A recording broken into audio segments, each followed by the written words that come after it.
Rain fretted the city in diagonal lines, washing neon into the gutters and turning the morning sidewalk into a ribbon of mirrors.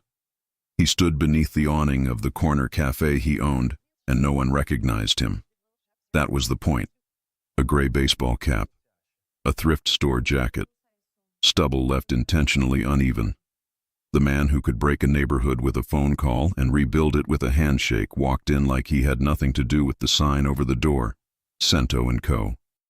Lorenzo Moretti had crafted this chain like he crafted power, quietly, relentlessly, with a network of loyalists and suppliers who owed him favors he never collected too loudly. The cafes were the clean face of a dirty empire. Profit met polish, and polish kept questions away. But numbers had been wrong for weeks. A register short here, a delivery skim there, whispers of a manager who feared no audit. He should have sent a lieutenant. Instead, he came himself, because the rot he feared wasn't about money. It was about the parts of him he couldn't bear to find hollow. The bell over the door gave a cheerful ping that felt unearned for a morning like this. He paused just inside, letting the smell of espresso and cinnamon sit with him. The place looked as his architects promised. Subway tile, warm wood, brass accents that would soften with fingerprints. Near the window, a kid read a comic book. An old couple shared a muffin like a secret. His cafe worked. It lived. He stepped to the back of the line, kept his head low, listened. The manager, slick hair, tight tie, a jaw that worked when he wasn't chewing anything, barked softly at a barista for stacking cups too high. The kid apologized, even though it didn't look wrong. Weak spine in the boss, strong spine in the kid. He filed both away. Then he heard her. "Morning," she said to the woman ahead of him, and the word landed like warm bread on a cold plate. Not bright, not fake. True. She must have been late 20s, maybe 30. Dark hair gathered in a practical knot with a few rebellious strands escaping near her cheekbones. Eyes the color of strong tea. No diamonds, no drama, but a quiet coherence. Like everything about her had agreed, at least for today, to be gentle. He didn't look at her long. That was dangerous. He kept his face aimed at a chalkboard where someone had drawn a crooked coffee bean with a crown. The line moved, shoes squeaked, someone laughed. The manager muttered again. "Next," she said, and when he lifted his eyes he found hers steady, unafraid. There was a smear of flour on her apron, and he had the absurd thought that if he touched it, it would mark him too. "What can I get you?" "Large Americano. Black."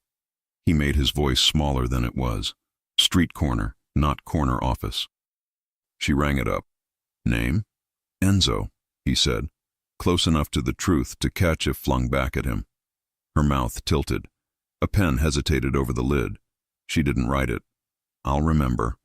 He paid cash because paper didn't gossip like cards did. While he waited, the cafe continued its low-grade theater. A printer sneezed tickets. Milk hissed. A baby yelped. Was soothed.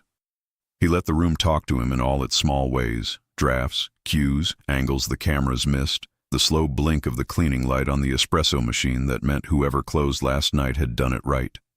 She returned with his drink and set it down like it mattered. That detail, the way she placed the lid so the sipper faced him, the way she gave people the dignity of a precise gesture, made something shift a fraction of an inch inside his ribs. He nodded, ready to step away, ready to be no one.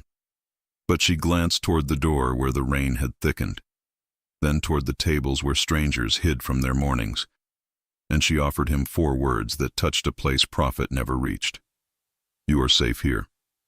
He didn't blink, didn't breathe.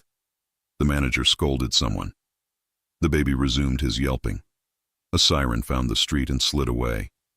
Inside, everything stayed still. "What?" he asked, not because he hadn't heard, but because he had. "Your jacket's soaked," she said, and now she smiled, apologetic for her own boldness. "Storm's supposed to get worse. Sit as long as you need. You are safe here." He nodded like it meant nothing, said, "Thanks," like it meant everything, took the corner table where he could watch without being watched. The coffee steamed, the glass fogged. The city pressed its forehead to the window and peered in. Her name, he learned over the next 10 minutes, was Maya. It was spoken by regulars with an ease that told him she'd been blessing this room for a long time. She remembered a delivery driver's kid's birthday. She set 2 napkins when a woman with shaking hands spilled sugar. She cut a blueberry muffin in half and wrapped the bigger piece like she'd made a tactical decision for kindness. When the rush thinned, the manager did what weak men do when goodness threatens them. He tried to grind it down. 3 comps yesterday, he said, waving a printout. We are a cafe, Maya, not a shelter. Her eyes didn't flinch. The scanner misread the loyalty app twice. The third was a kid whose card didn't pass. It was $3. 3 turns into 30 turns into a policy, he said, satisfaction curling his lip. And policy comes from me. Lorenzo didn't move. Yet a storm began behind his stillness. Policy came from him, in truth. But sometimes policy came from a woman deciding a stranger should have a soft place to put down a heavy morning. He sipped coffee that wasn't as bitter as he expected. He watched the man who thought he ran the room tap a pen against his teeth. He watched the woman who actually ran its soul refill a water for a man who hadn't asked. You are safe here. He had built empires and burnished facades, but he had never built that. Outside, the rain escalated to theater. Inside, the bell pinged again. 2 men in dark coats ignored the line, walked to the register, and leaned in like they owned air. Their eyes were the wrong kind of alert. The manager tried on his authority and found it didn't fit. Maya stepped in. She didn't raise her voice. It simply carried. Gentlemen, the line starts at the door. The taller one smirked. We're not here for coffee. Then you'll want to get some outside, she said, because inside is for coffee. The short one's gaze flicked around the room, inventorying cameras and exits, and landed on Lorenzo's corner. Not long enough. Lorenzo shifted his cap down a breath. The men shared a look. The taller one tapped the counter twice and left the way men leave when patience is a commodity they're saving for later. The bell pinged. The rain shoved the door back toward its frame. For the first time that morning, Lorenzo let a fact step into the light fully dressed. Either trouble had begun to orbit this address, or he had brought it with him. Maybe both. Either way, he had work to do. He waited until his cup was empty and his pulse wasn't. Then he stood. The manager watched him go like he wanted to tell a stranger where to put his lid. Maya looked up from tying a child's scarf tighter and met Lorenzo's eyes across the room. There was no flirt in it. There was something steadier and absurdly more dangerous to a man like him. Trust delivered cheaply, like a sugar packet you didn't realize you needed until it was in your hand. He left without giving it back. The rain swallowed him. The city closed around his shoulders. He didn't notice the cold until his phone buzzed and brought the rest of his world with it. Update, said Nico, his oldest friend, his quietest blade. 2 suits came by, Lorenzo said. I know. We saw them go in. They're not ours. I assumed. Assume less, Nico said. Something's shifting, and your manager has been moving small numbers into a large shadow. Names? Not yet. But if you're asking for a knife, say so. Lorenzo watched the cafe through the wet glass. Maya laughed at something an old man said, and the room brightened like someone turned the dimmer by a finger's width. Not yet, he said. Then what? I'm going back tomorrow. You went today. I know.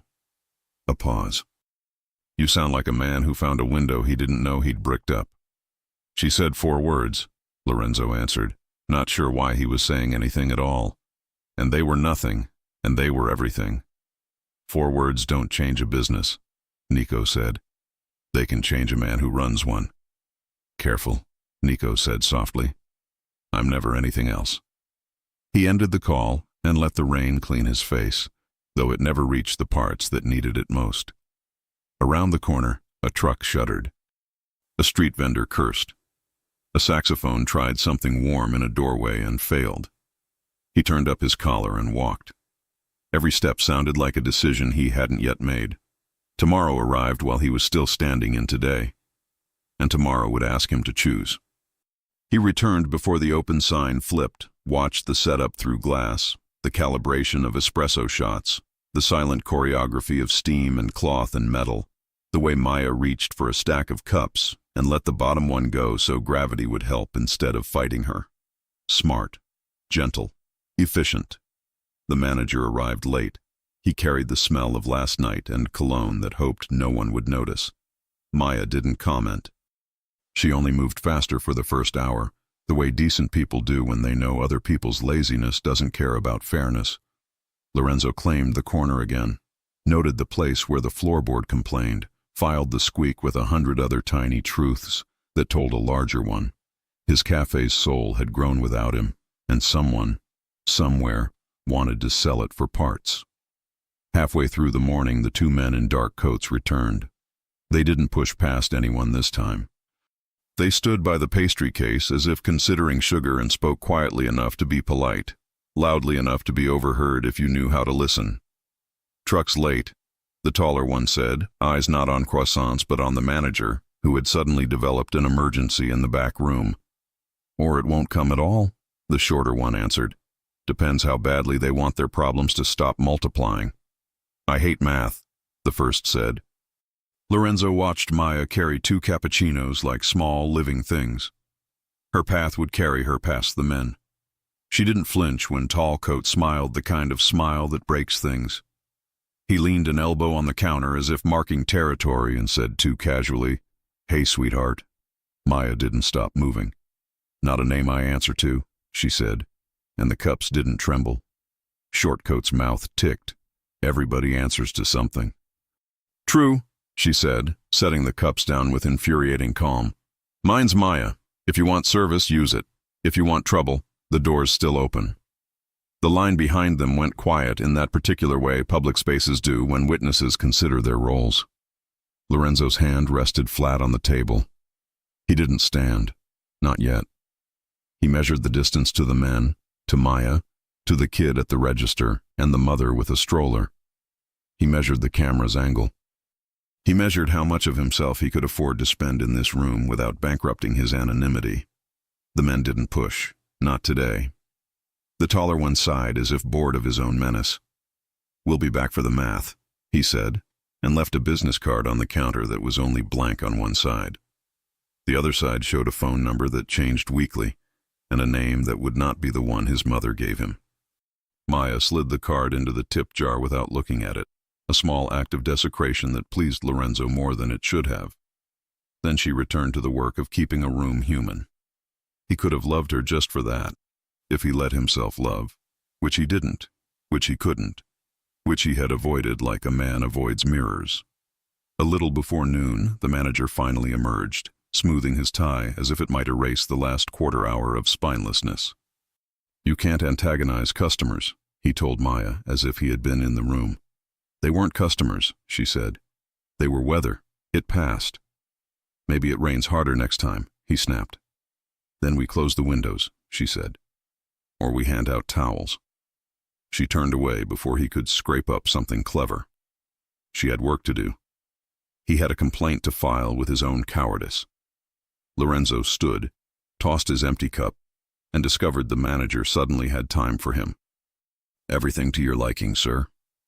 Polite with the oily caution of a man who senses a shark under still water but can't find the fin. "Coffee's good," Lorenzo said, voice street corner again. "Any feedback?" His smile asked for a confession the room couldn't hear. "Only this," Lorenzo said, nodding at the tip jar where the card slept under singles and coins. "Trash comes in all shapes." The manager's smile died a little. "We'll be fine," he said, which is what people say when they won't. "Will you?" Lorenzo asked. The man's jaw tried to be brave. "We have procedures." "Those save lives," Lorenzo said. "Until they don't." He left before he stayed. Outside, Nico's car rolled to the curb like a shadow deciding to take a shape. Lorenzo slid in. Nico didn't bother with hello. "Your manager's name is Colin Voss," he said. "Came from a competitor 2 years ago with references that were enthusiastic."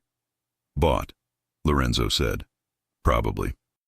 He's been rounding the wrong way on delivery invoices. Tiny numbers, but tiny numbers relay messages to people who speak their language. The men? Not ours. Not cops. Outsourcing muscle. Someone wants a foothold. In my house, Lorenzo said mildly. Front porch for now.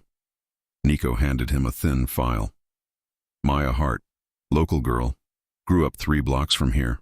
Father died when she was 19. 2 part-time jobs for years. This is her steady one. Paid up on rent, late on electricity twice, paid the arrears with overtime. Hospital bill from last fall, stitches on her left wrist. Kitchen accident, took an extra shift the next day. Lorenzo traced the line of print with his eyes and willed his face to stay impassive, though inside something soft rose like bread. Family? Her mother lives upstate. Arthritis. A younger brother, Evan, college dropout, trying to unveil the future. He's been in rooms with the wrong people but keeps walking back out. That's luck or someone watching him. She's watching him, Lorenzo said. Probably. He closed the file. She said 4 words. Nico's silence was a question. You are safe here, Lorenzo murmured, and the words did to the air in the car what they had done to the air in the cafe. Made it warmer by a degree that mattered. Strange thing to say to a stranger, Nico said.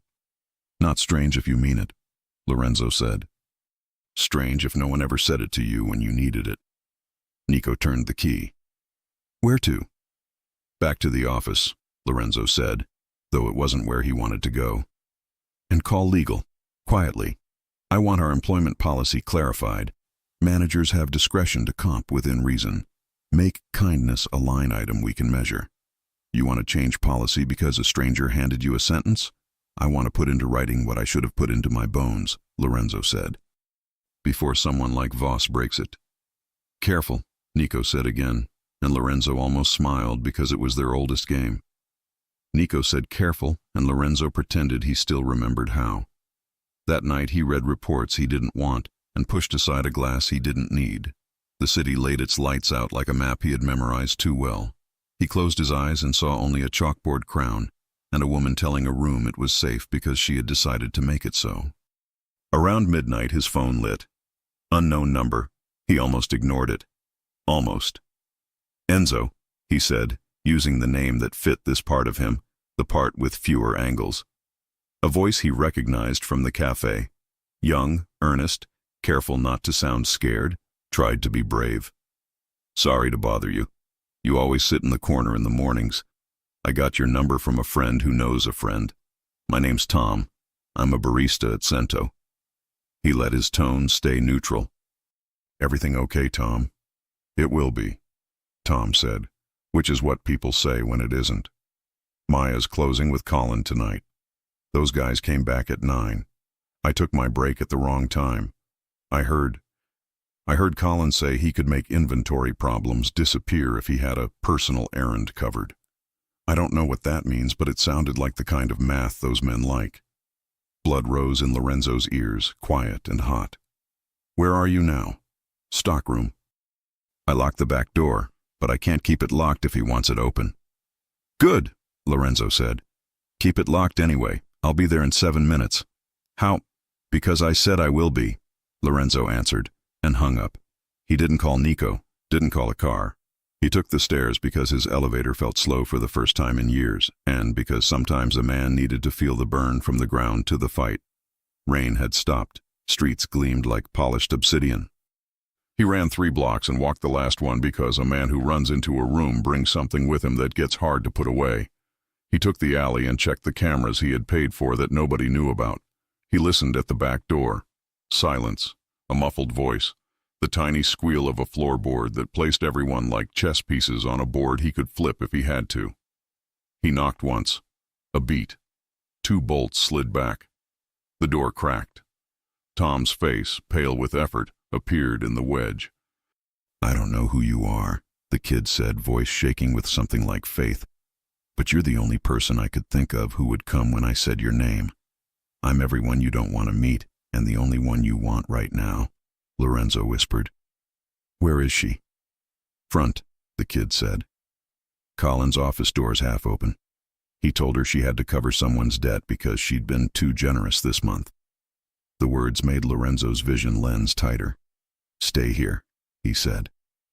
No matter what you hear, You do not open this door again. Even for you? Especially for me. He stepped into the dim corridor that ran behind the kitchen. Light bled under the office door. Voices bled with it. Can either be a saint or an example, Colin was saying with the strut of men who find courage in closed rooms, and saints don't get paid more. I don't want more, Maya said. I want to do this right. Then do the math, Colin snapped. I'm 500 short because of your little charity, and the guys you told to wait in line, they don't like waiting. So here's the deal. You replace the register shortage out of pocket, call it a lesson, or I tell them your brother's been asking questions on the wrong corners. Silence. You know Evan's name, Maya said, voice low with a brand new fear she hadn't earned. Everybody answers to something, Colin said, echoing a line he thought he'd invented. You answer to love. I answer to numbers. They answer to men who break fingers for fun. Let's all do our jobs, Maya. Lorenzo stepped through the doorway. He didn't kick it open. He didn't announce himself. He walked in with a stillness that changed the temperature. Colin's eyes scanned cap, jacket, jaw. Not recognizing, not yet.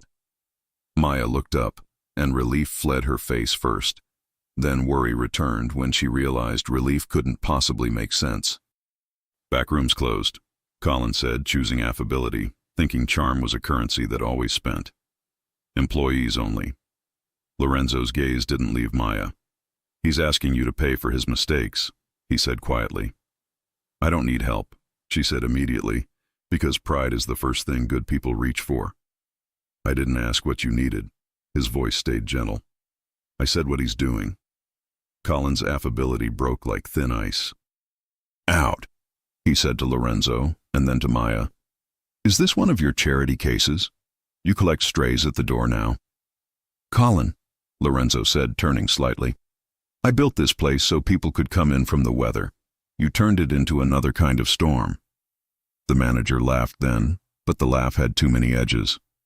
You talk like you own the room. Worse, Lorenzo said, and took off his cap. I own the building. He'd orchestrated enough reveals to recognize the exact millisecond a man realizes his history just got audited.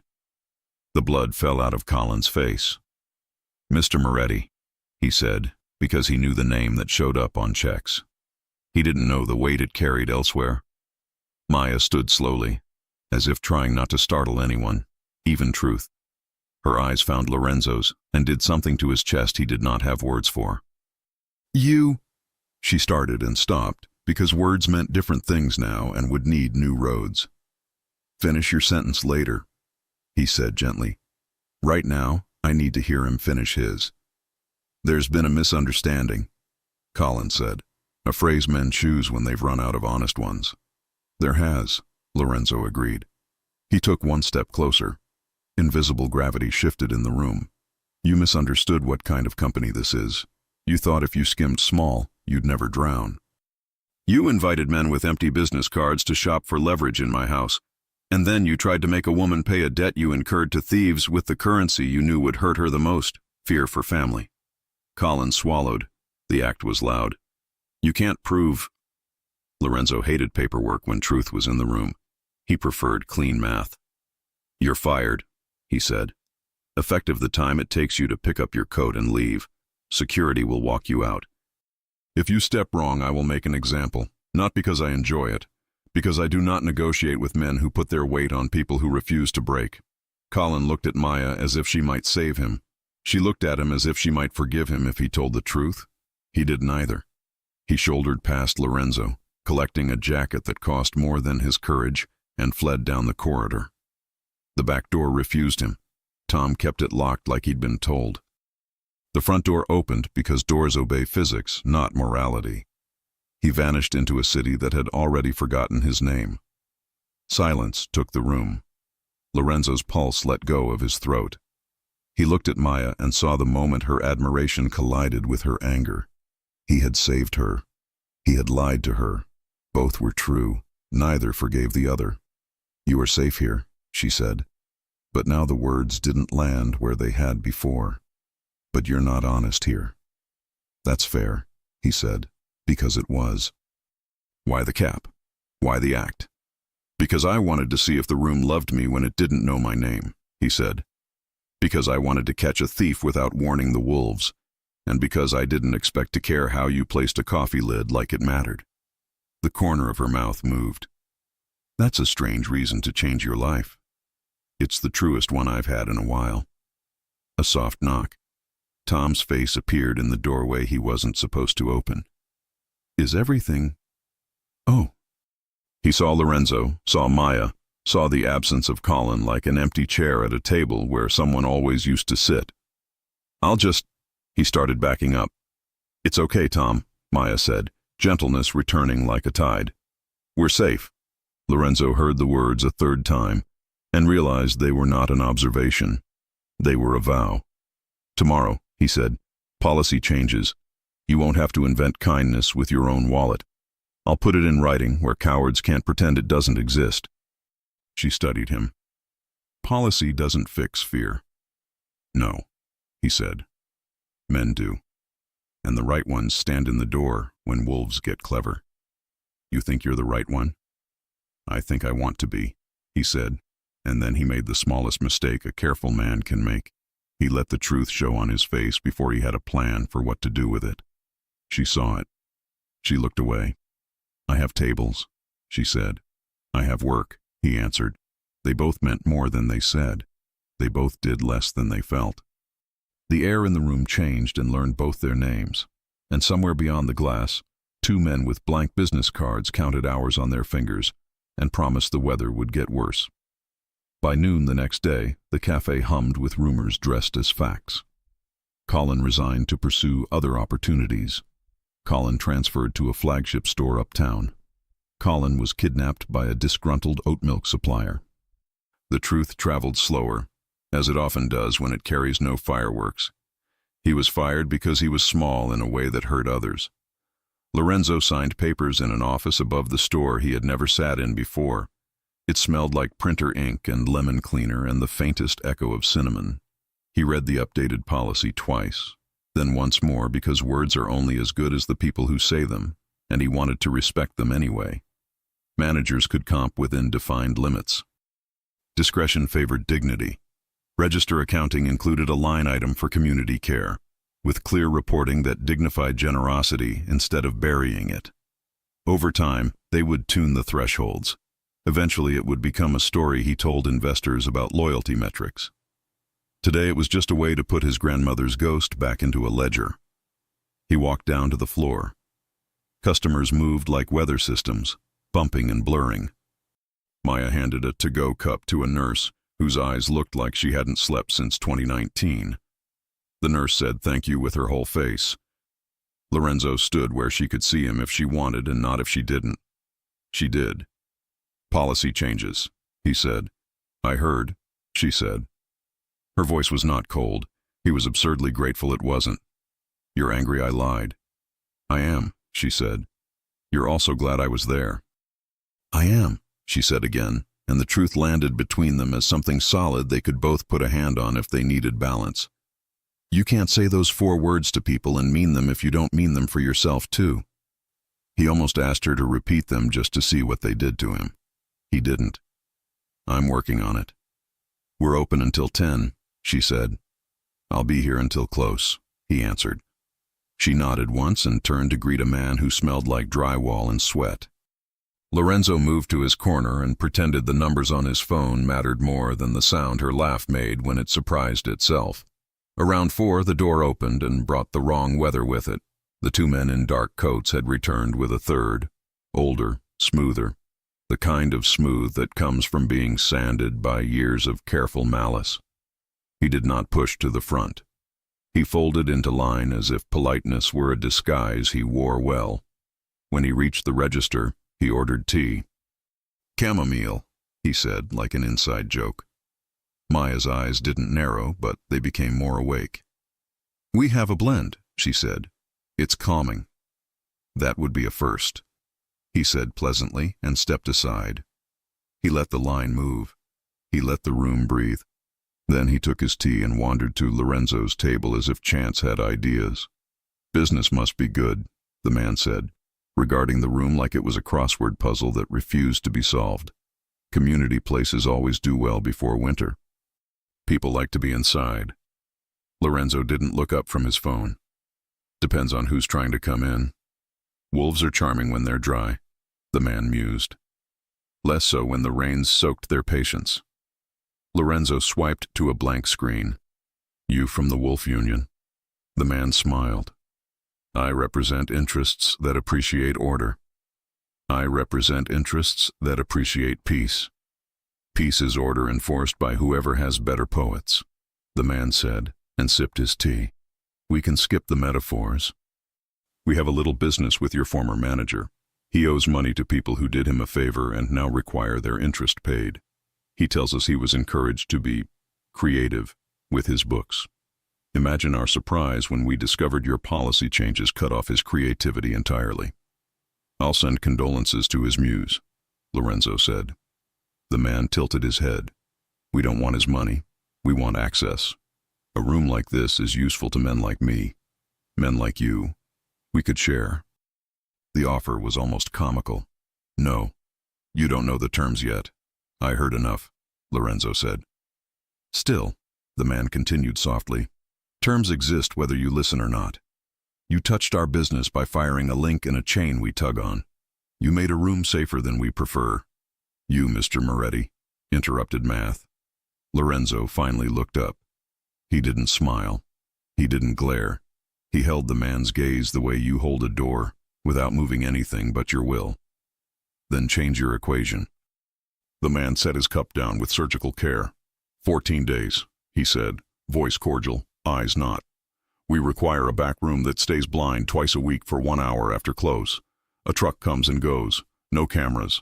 No questions. In return, your stores are islands. Nothing touches them. No inspectors with itchy pens. No competitors with cheap rent. No fires that start in confused dumpsters. Only good weather. 14 days to consider.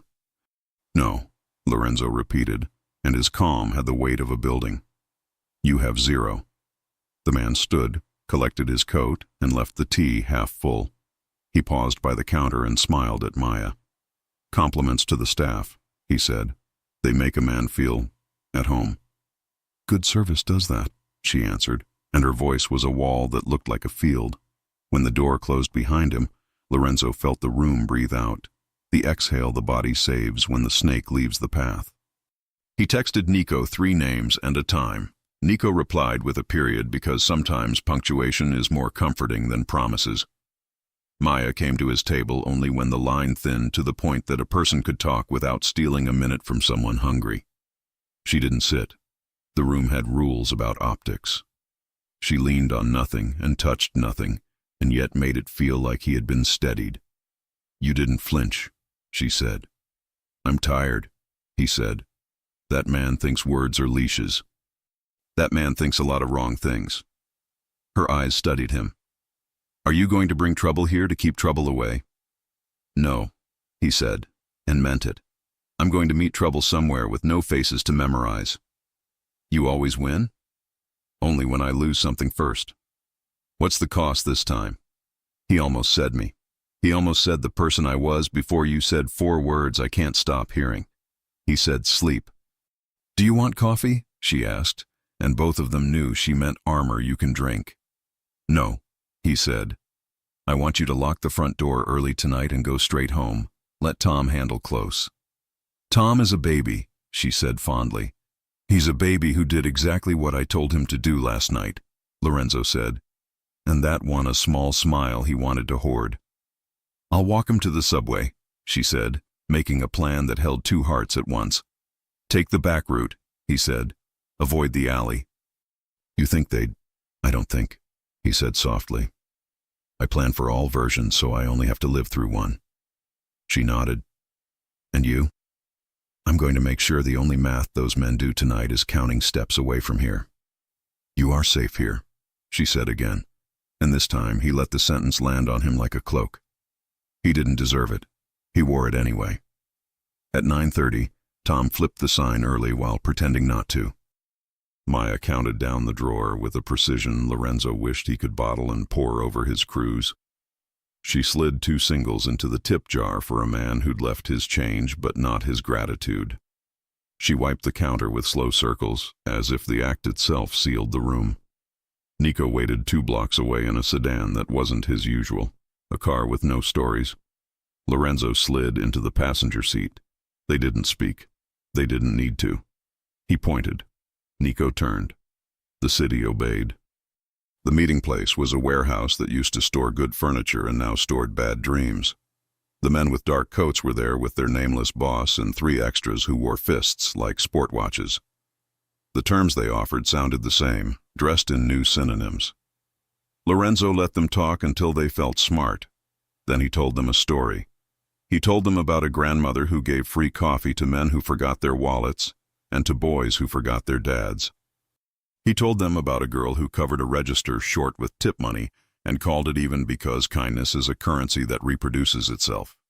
He told them about the room where men felt safe because someone decided they should, and about the man who owned the deed and wanted the deed to match the room's soul. When he finished, the nameless boss laughed. "I don't speak poetry," he said. "Pity," Lorenzo said. "It's a cheaper language than blood." "We have 14 days, the man insisted, trying to salvage the script. "Then the weather changes." "You had 14 seconds, Lorenzo said. "We used them. Now you have an hour." "An hour for what?" "To leave my neighborhood like you were never in it," Lorenzo said.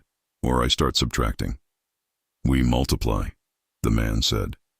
"Not after you try it once," Lorenzo said, and the quiet in his voice made even the extras adjust their watches. Nico stepped forward then, as if bored, which meant he was exactly as interested as he needed to be. He set a phone on a crate and hit play. Colin's voice filled the warehouse, words about inventory and back doors and names of men who like math. The extras stopped checking the time, the boss stopped being smooth. The 2 coatmen looked at the floor like it might eat them if they moved. "We don't keep trophies," Lorenzo said. "We keep receipts." The police version of this goes to exactly one detective who likes me more than he should because his brother owes me something he doesn't like to owe. The other version goes to men who don't mind doing your brand of math, only backwards. Which ending do you prefer? The nameless man measured him, habit meeting a force it didn't know where to apply. "We won't touch your cafes," he said at last. "But business has to flow somewhere." "Find wetter streets," Lorenzo said. "These are dry." They left with the sullen efficiency of men who had miscalculated their appetite. Nico picked up the phone like he'd only set down a napkin. Lorenzo breathed once, deeply, the kind of breath you take when the future just shrank from an avalanche to a storm you can drive through. Back at the cafe, the lights were off except the one over the pastry case that always refused to sleep. Maya and Tom stood inside the door. When Lorenzo reached it, she unlocked it like a ritual. "You're late," she said. "You're safe," he answered. Tom cleared his throat. "I'll, finish mop." "You'll go home," Maya said. "Text me when you're on the train." Tom looked between them as if realizing stories come in chapters, and he was not supposed to read this one yet. "Thanks, mister." He caught himself. "Enzo." Lorenzo watched him go because it felt like watching a decision walk safely down the street. When he turned back, Maya had her hands shoved into her apron pockets like she needed somewhere to put the parts of her that shook. "You didn't have to do that," she said. "I wanted to." "That's not the same as needing to." "I know," he said, and surprised himself by wanting to say more. "I used to think needing made a man weak. Then you said 4 words, and now I'm not sure." She laughed softly, a sound he was starting to measure days by. "Which ones?" He didn't say them. He didn't need to. She knew. She stepped back, letting him into a room that was closed, but not to him. "Tomorrow," she said, "we're going to have to talk like adults about the fact that you lied to me for 2 days and also saved my job twice." "Tomorrow," he agreed. "And we're going to have to talk about my brother." "We are. And about your enemies." "We will. And about why you look at my hands like they're telling you where to go." He exhaled. "Do I?" "You do," she said, not unkindly. He nodded. "Then I'll have to explain a part of my life that uses words I don't like hearing in your mouth." "Maybe use different words," she said. "I'll try." He stepped back to go and found himself unwilling. He left anyway because restraint was the only thing he had not yet broken in front of her. He didn't see the figure watching from across the street, phone lifted to capture grainy images, a story forming for someone else's ears. He didn't see the way trouble can evolve when it's denied one doorway and goes hunting for another. Trouble found one. It spelled his name, Evan. 3 days of good weather can make a man forget winter exists.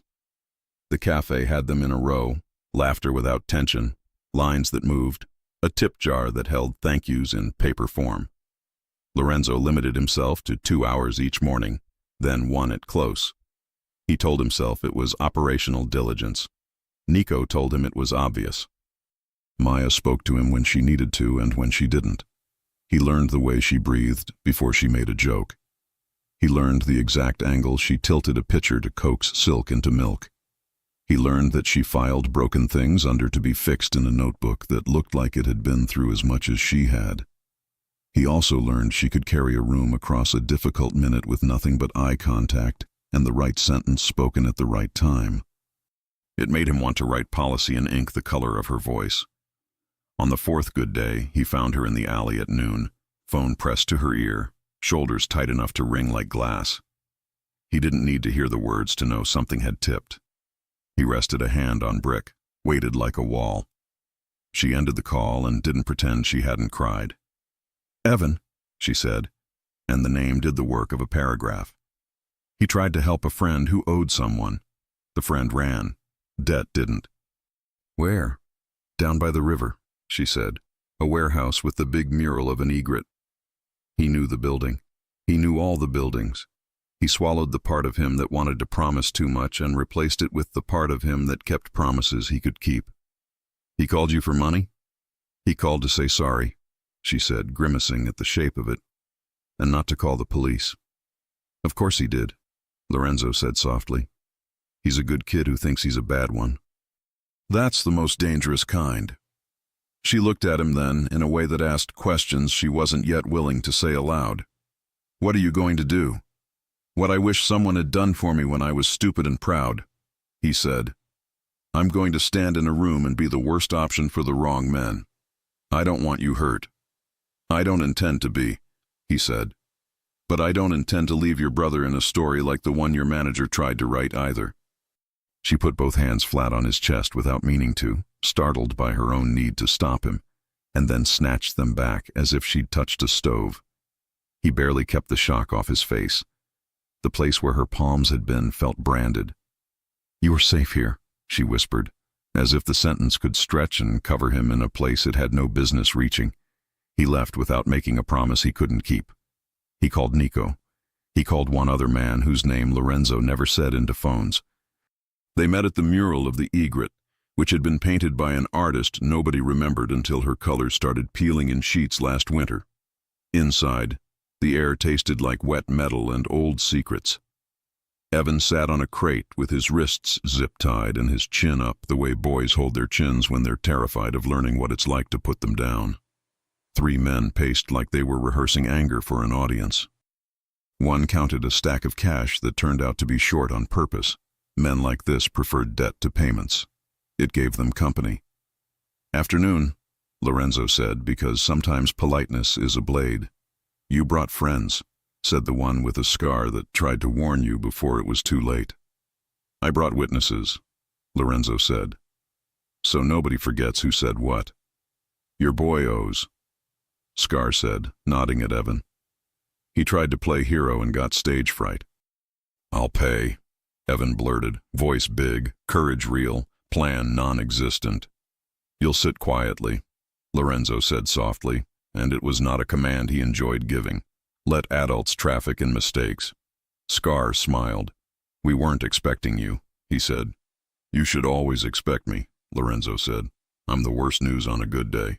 "Cute," Scar said. "Debt doubled." "That's not math," Lorenzo said. And then he stepped into a version of himself he kept locked most days, because the city ran better when he did. His voice dropped. His eyes stopped blinking. The world compressed to a room with 3 problems in it. You're going to take what was originally owed. No fees, no interest, no fiction. And then you're going to tell me who told you Evan's name. Scar's gaze flicked, a man whose eyes had betrayed him before. The flick went toward the side office, a space with a cheap desk and an expensive camera, a recording setup, a memory machine. Lorenzo didn't look. Nico did, as if bored. The third man they brought walked to the desk and checked the files with a surgeon's hands. Names, schedules, a log of who passes where, who works when. A cafe mentioned twice, a brother's name, a manager's email. Collins. Lorenzo felt the disappointment like a cold thing he wanted to spit out. Even fired small men leave big messes. Scar took a step too close, mistaking the silence for surrender. Lorenzo let the man smell danger and then move past it, a trick learned in rooms that remembered screams too well. The debt is paid, Lorenzo said. He slid a small stack of bills across the table, exact, agonizingly correct. Evan goes home. You stop using his name to buy your way into rooms you're not allowed to visit. Scar measured risk and found the math different than usual. Something about the stillness made him believe in meteorology. He nodded once, slow, like a man who knows how many teeth he can lose without changing his smile. They cut Evan loose. The kid stood on shaky legs and tried not to look at Lorenzo as if he were a miracle. I had it, Evan said, because boys say ridiculous things when shame is a weight they don't know how to counterbalance. You almost had it, Lorenzo said. The difference between those two can be your life. Are you going to tell Maya? Evan whispered. Yes, Lorenzo said, because I'm going to teach you how to tell her so she forgives you before she sentences you. They walked out into a city that immediately tried to claim them. Horns, heat, the smell of bread. Evan kept pace like he had learned something about himself he didn't want to forget. Lorenzo stopped at the corner and looked down at him like a man measuring the fit of a suit he hadn't intended to buy. You will get a job, he said. One that pays in pride more than cash. You will show up early, leave late, and talk less than you think. You will earn a proposal from your own life to be different, and you will sign it. Evan nodded too quickly. Yes, sir. You will call me Lorenzo, he said. Yes, Lorenzo.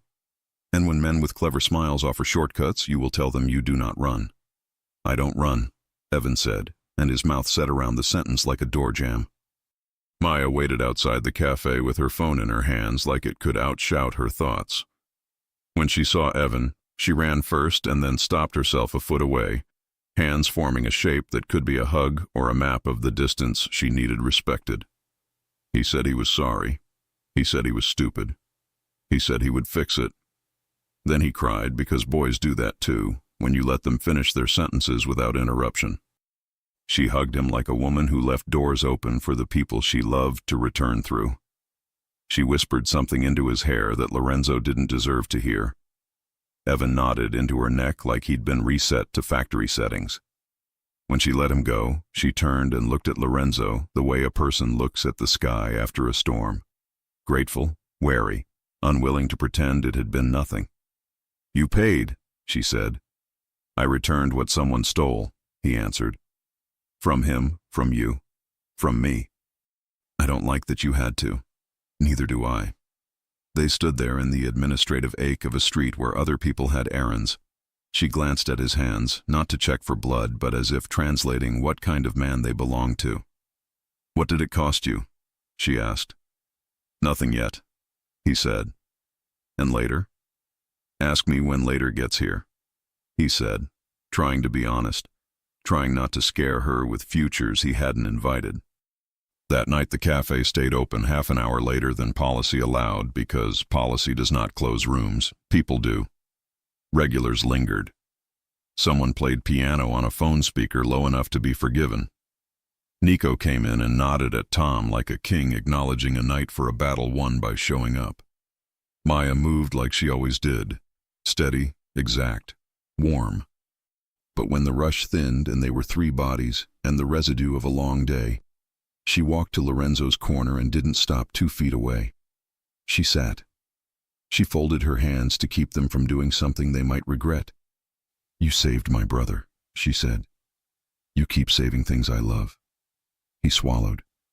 I'm saving my own reflection, he said, because a man sometimes tells a truth he doesn't intend to, when he's near the person who started it.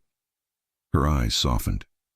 Is that why you looked like a stranger when you walked in the first day? Because you were one to yourself? Yes, he said, not blinking. Then we're the same, she whispered. I've been working here for 4 years, and tonight is the first night I'm not sure if the room made me or I made the room. You made it, he said. The room only cooperated. Say it again, she murmured, eyes closing as if memorizing. You made it, he repeated, and his voice made a promise his body would spend the rest of the week trying not to cash too early. Tom coughed somewhere. Nico found it interesting to examine a napkin dispenser. The city outside practiced being snow by throwing wind at the glass. The bell over the door moved once, thoughtfully. Maya stood.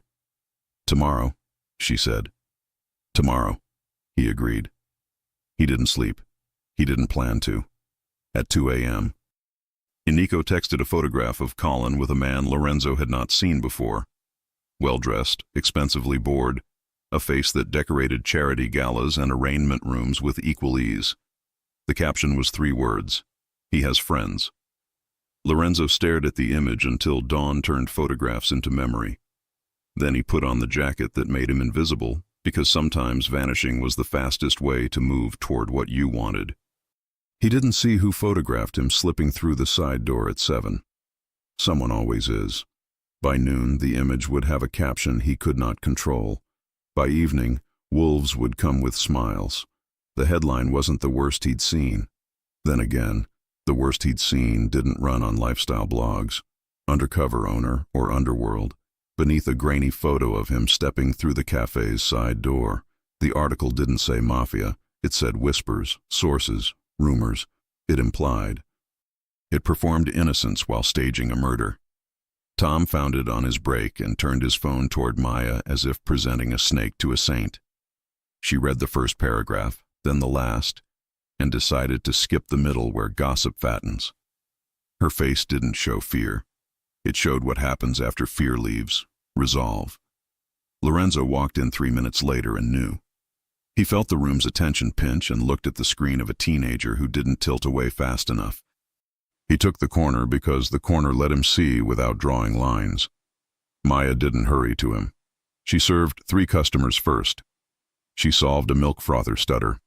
She told a delivery driver to come back at 3 when someone would be here to sign the clipboard he loved too much. Then she approached Lorenzo's table with a rag she didn't need as a prop so no one in the room could read their mouths and build a new headline out of shapes. Are you in danger? She asked. Yes, he said. But I'm weatherproof. She wanted to smile and didn't. Is the cafe? Not if I leave it to weather itself, he said. She glanced at the door. 2 men in suits had just come in without thirst. Not the same pair. These wore legal pads in their minds. They made a show of reading a menu. Who sent them? She asked. Someone who wants the story to be true so they can sell the sequel, he said. She lowered the rag. The fabric dripped 1 clear drop onto the table he'd already wiped. I need truth, she said, and the way she said I pulled an answer out of him he hadn't rehearsed. I run an empire that doesn't survive entirely on cinnamon and smiles, he said. And I'm halting parts of it because you looked at me and I remembered my grandmother pouring coffee into a cup that held a man together for a morning. It was not a legal answer. It was worse. It was honest. She took it in, let it sit, and then nodded as if accepting a price posted where she could see it. Then we do this out loud, she said. Not hiding in corners, not lying to children. That will cost too, he said. I work for tips, she said. I know how to make small money mean, and I know how to look a man in the face when he wants me to flinch. He almost laughed for the first time that day. You are safe here, he said to her, and it was the first time he'd said it back, the sentence heavy and right in his mouth. She heard what it cost him and didn't make it cheaper by pretending she hadn't. They made a plan using milk steaming as cover. At 5, after the after-school sugar rush, but before the commuter coffee tidal wave, they would hold a staff meeting with all 3 of them, Maya, Tom, and the assistant manager from a sister store who could be trusted. They'd talk about headlines and policies and what to say when a customer asked, "Is it true?" They would build a spine out of sentences. If the wolves came, they'd find teeth that knew which way to close. At 4:52, the two suited men stopped pretending. They approached the counter with press badges turned to legible. "We're doing a human interest piece," one said, "on gentrification and its friendly face." "Sounds cute," Maya said, and handed them a printed statement Lorenzo had written while she made 3 macchiati without looking down. It said, "Our cafe is for neighbors. Our policy is compassion. Our owner believes rooms like this keep cities alive." It said nothing else. It didn't need to. The men wanted more. She gave them the menu. They left with tea they didn't drink and quotes they didn't want. The article that appeared later was shorter than the photograph. That was the only victory they needed from that skirmish. The real war arrived at 7 when the door opened and brought with it the man from the warehouse with the expensive boredom. He wasn't alone. He had a boy with him whose face was too young to carry that much witness. The boy stared at Lorenzo like you stare at a comet. Bright, dangerous, a thing you retell. It took Lorenzo 1 heartbeat to recognize him. The son of a councilman. The son of a man who could change zoning laws with a text message. The son of a man who would prefer the word donation in a headline to bribe. "Evening," the nameless boss said, and this time his smile was a scalpel. "We're neighbors tonight." "Buy something," Maya said before the room could get stupid from the presence of theater. "Or step aside so the line can live." The boy blinked, surprised anyone spoke to his father's friend like that. The man chuckled. "2 hot chocolates," he said, "extra whipped cream." Maya made them with the same care she gave a nurse's Americano. She slid them across like nothing in the world was wrong, and maybe in that second, nothing was. "What is this?" Lorenzo asked, nodding slightly at the boy. "Insurance," the man said. "Cameras like a young face. So do juries.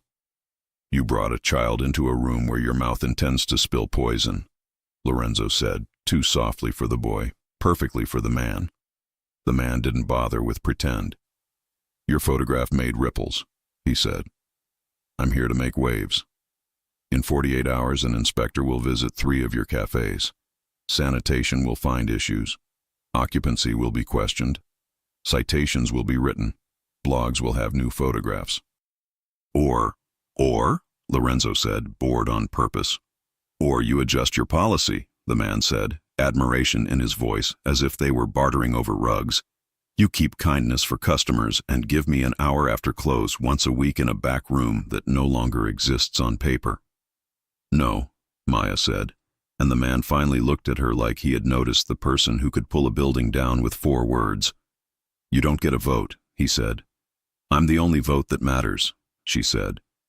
"Because I decide what this room means. He owns the deed, I own the air." The boy watched this exchange with open curiosity that might save him one day if he remembered who told the truth and who just liked the shape of his own sentences. Lorenzo stood then, not fast, not slow, just enough to change what gravity was doing. "I'll say this once," he said, "and then I'm going to say something else and you'll remember it longer." The once. "There's no room, there's no hour, there's no back door for you to claim. That was yesterday's math. Today is new." "And the thing I'll remember?" the man asked, amused. "Get out," Lorenzo said, and the room responded to the verb the way a body responds to a name it hasn't heard since childhood. Everyone stood a little taller. The man's smile thinned. The boy's hot chocolate trembled. "You don't own the street," the man said.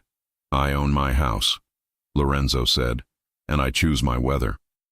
The man left, not hurried, insult intact but usefulness undiminished. The boy glanced back, eyes finding Maya like a person looking for a better map. She winked. He smiled into his cup and chose, just then, who he wanted to be in 20 years. The inspector came anyway the next day, and he came with a camera crew that pretended it was just passing by. He found nothing that wouldn't shame him in an honest court. He left with a receipt that said as much and a crumpled napkin with the name of a lawyer he should hire if he ever wanted to sleep well again. Courtesy of Nico. At closing, with adrenaline drawing thin, Maya sat at Lorenzo's table again and didn't pretend she had an excuse. "I don't want to be brave every day," she said. "You shouldn't have to be," he answered. "Then why am I?" Because you said 4 words that made a promise to strangers, he said. And promises are heavy.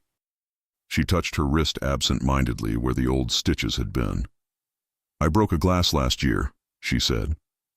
Too tired to be careful. I bled a lot for something so small. That's what today felt like. He wanted to take her hand. He didn't. Do you regret making people feel safe? No, she said.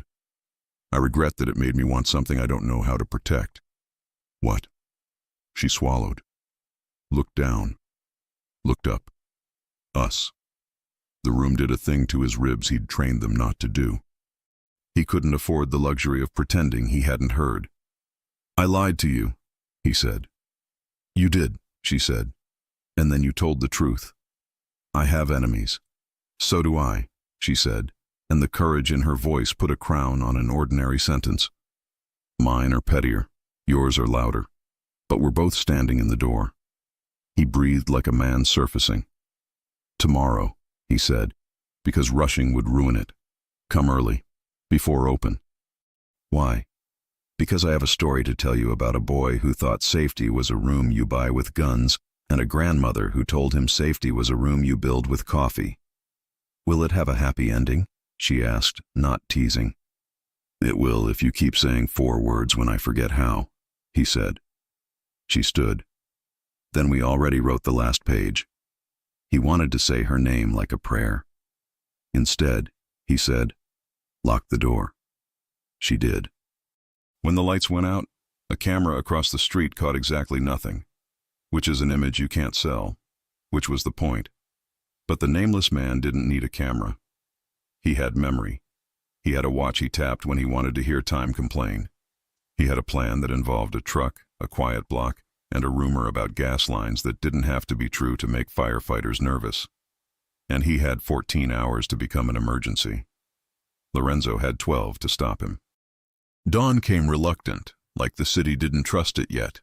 Lorenzo arrived first and made bad espresso on purpose to remind himself why he paid people with better hands. He unlocked the door for Maya and didn't hide the way his chest found a rhythm when she stepped inside. She closed the door behind her and leaned back against it, as if choosing to be inside was itself an act. Maybe it was. Tell me the story, she said, going to the counter by muscle memory and setting up a station, as if the room would open itself if she didn't help. He told it as she worked. About a boy with fists too quick and a mind too sharp for the street he grew up on. About a grandmother who fed cops and thieves with the same spoon and believed redemption tasted like cinnamon. About a first cafe built on a corner. Nobody wanted that turned into 10 and then 20 and then this. The room where a woman made strangers into neighbors with a sentence the boy had never heard spoken to him and meant. He told it without confessing the parts that would scare her. She understood anyway. That was the danger with people like her. Understanding is their native language. When he finished, she turned off a grinder and let the hum fade. You can leave it, she said. The part that tries to own you. I'm trying, he said. But men like me don't retire. We either disappear or we become statues people put pigeons on. Then be a third thing, she said simply.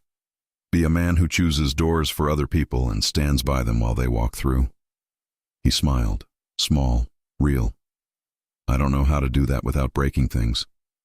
Maybe some things need breaking, she said. Not people, systems. He wanted to kiss her then.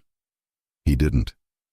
He stepped closer and let the nearness be a sentence that ended without a period. The bell over the door remained silent. The city held its breath. He reached up and brushed a rebel curl back behind her ear, a touch so slight a camera wouldn't have caught it. Her eyes closed for the time it took the curl to learn obedience. When they opened, he saw a future he didn't dare inventory. The day tried to be ordinary. It failed. At noon, the block 2 streets over filled with fire trucks that had come to check a gas leak that didn't exist. The city redrew traffic. A vendor burned his sausages and blamed the wind. A mother cursed a tow truck and then apologized because her daughter watched. Chaos never needs a reason. It only needs a start. At 2, a white truck parked illegally in the alley and pretended to fix something while 3 men in cheap uniforms pretended to carry things. At 2:10, Nico texted, "They're rehearsing." At 3, the nameless man walked past with a coffee he didn't buy and a smile that suggested patience had been fed. At 3:05, Maya told a first-date couple that love isn't magic so much as stubbornness with good timing. At 3:06, Lorenzo decided to choose the shape of the ending. He stepped into the middle of the room and spoke in a voice designed to fill it without rattling any cups. "Neighbors," he said, and some people looked up because some words always have gravity where they're used right. "We're going to close at 4 today, on the house until then. Then we lock the door and let the city handle its mood." A cheer rose because free coffee teaches better theology than sermons. Maya met his eyes, questions already forming. He shook his head once. Tiny. Trust. And she nodded because she'd decided to many days ago and wasn't about to undeceive now.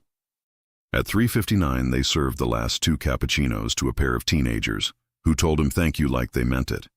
At 4, Tom flipped the sign. At 4:02, Nico and 2 others stood at the corners of the room where they looked like men waiting for rides. At 4:03, the white truck in the alley revved, then coughed, then died. At 4:04, the nameless man arrived at the door and tried it like he owned keys to the world. Locked. He smiled. He knocked. He kept it polite because cameras love impoliteness, and he didn't want to be loved today. Lorenzo approached the door and stopped a foot away, a man talking to a man through glass, which is the best metaphor they'd share. "You're closed," the man said, gesturing at the sign. "We're safe," Lorenzo said. "From what?" the man asked, and his smile asked, "From me?" "From you," Lorenzo said. "Open the door," the man said. "Let's be civil." "We can be civil through windows," Lorenzo said. "If your words fog the glass, I'll wipe it with a napkin." The man laughed, delighted against his will. "You're funny." "I'm tired," Lorenzo said. "There's a difference." "You can't lock a neighborhood out," the man warned. "I can lock my house," Lorenzo said. "And I can call 14 people in 13 minutes who will make your house very inconvenient to enter for a month. You wouldn't." "Try me," Lorenzo said, and the man saw it then. The part of Lorenzo that didn't bluff because he didn't have to. He tapped his watch, checked the street, and nodded as if approving a rival's restaurant. "This isn't over," he said. "No," Lorenzo agreed, and then he made a choice he would relive later when his pillow tried to turn into a metric. He opened the door. Gasps. Maya's eyes flared like a match. Nico's weight shifted imperceptibly to the ball of his foot. The nameless man leaned in 1 inch, confident in his ability to consume space as needed. "You walked into my house," Lorenzo said, the door barely open, his body the hinge. "So we'll finish it in mine." "What a gentleman," the man said, amused and alert. "Not a gentleman," Lorenzo said. "A host." He raised his voice 2 millimeters. "Maya." She was already there. She didn't stand behind him. She stood beside him. The nameless man registered her and recalculated again, a man annoyed by variables. "You're the one with the sentence," he said to her. "The 4 words." "Yes," she said. "Say them," he said, as if he were staging a magic trick for a crowd. She looked at Lorenzo for permission she didn't require, and he gave it because he needed her to know he knew what power is supposed to look like. She turned to the room, Tom, Nico, the teenagers with milk mustaches, the old couple with the muffin, and spoke as if laying hands on the city. "You are safe here." 4 words, a door, a decision. The nameless man smiled like a wolf pretending to respect a church. "We'll see," he said, and this time when he left he looked back not out of menace, but out of curiosity, which is always more dangerous. They held the lock for another hour. The white truck left with nothing. The fire trucks 2 streets over found a new call. The room exhaled. The teenagers asked if they could sweep. The old couple offered the muffin's larger half. Tom cried for 30 seconds and then pretended he'd been chopping onions in the back. Lorenzo closed the blinds and turned the sign to open again because safety is not a default setting. It's a function you choose. People filtered in with the care usually reserved for entering libraries or waking babies. Maya went to the machine and made espresso like music. He waited until the room found a new equilibrium. Then he slid into her breathing space and said the most dangerous sentence he could risk. "Come to dinner with me." She didn't flinch. "Yes," she said, like a woman stepping onto a boat knowing it would either carry her or teach her to swim. He took her hand for the first time. Heat, simplicity, a reminder that in a world of sharp edges, skin is still the softest proof we've survived. They went to a place that used to be a church and now served pasta like benedictions. They didn't talk business. They talked favorite words. Hers was belong.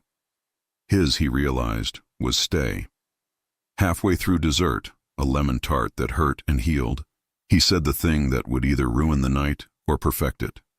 "I love you." He hadn't planned to. He hadn't weighed it. The sentence arrived fully built and demanded a mouth to live in.